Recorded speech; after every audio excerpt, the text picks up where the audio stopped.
Assalamualaikum warahmatullahi wabarakatuh.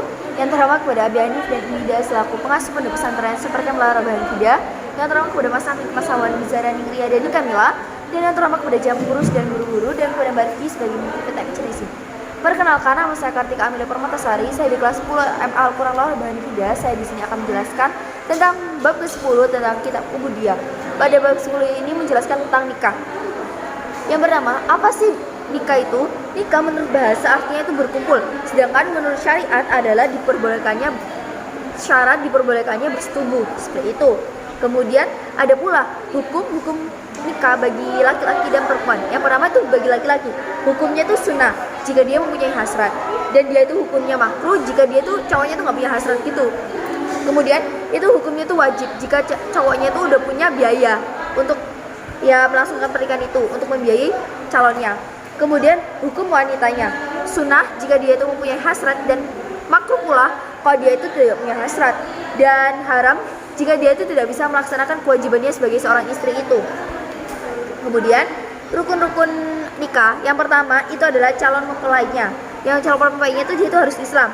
Terus dia itu tahu nasab istrinya, dia itu tahu nasab istrinya, tahu sifat istrinya gimana, nasab keluarganya, dia itu harus tahu. Kemudian dia itu jelas sifatnya, yang cowoknya itu jelas sifatnya gimana, dia itu orang yang gimana, itu harus jelas. Kemudian dia itu tidak dipaksa, jadi cowok dia itu nggak boleh nikah itu karena dipaksa. Kemudian dia itu bukan muhrim jika dia itu pas waktunya ihram, nggak boleh. Kemudian kalau calon mempelai wanitanya, dia itu harus Islam. Kemudian tidak muhrim jika dia itu waktu ihram, dan dia itu harus tahu sifat wanitanya itu gimana, sifat wanitanya itu harus jelas gitu. Kemudian dia itu tidak dalam masa iddah dan tidak dalam waktu nikah. Jadi kan nggak boleh kalau perempuan itu nikah tuh misalkan 2 cowok itu nggak boleh. Kok cowok kan nggak apa-apa poligami gitu. Jadi kalau cewek itu nggak boleh poliandri gitu. Kemudian ada sigot. Yang pertama itu, jadi pas nikah itu dia itu harus adanya ijab. Ijab itu adalah penerima. Ijab itu adalah memberi. Kalau qabul itu terus harus adanya qabul, yaitu menerimanya. Kemudian tidak dibatasi waktu. Jadi itu nggak dibatasi waktu gitu.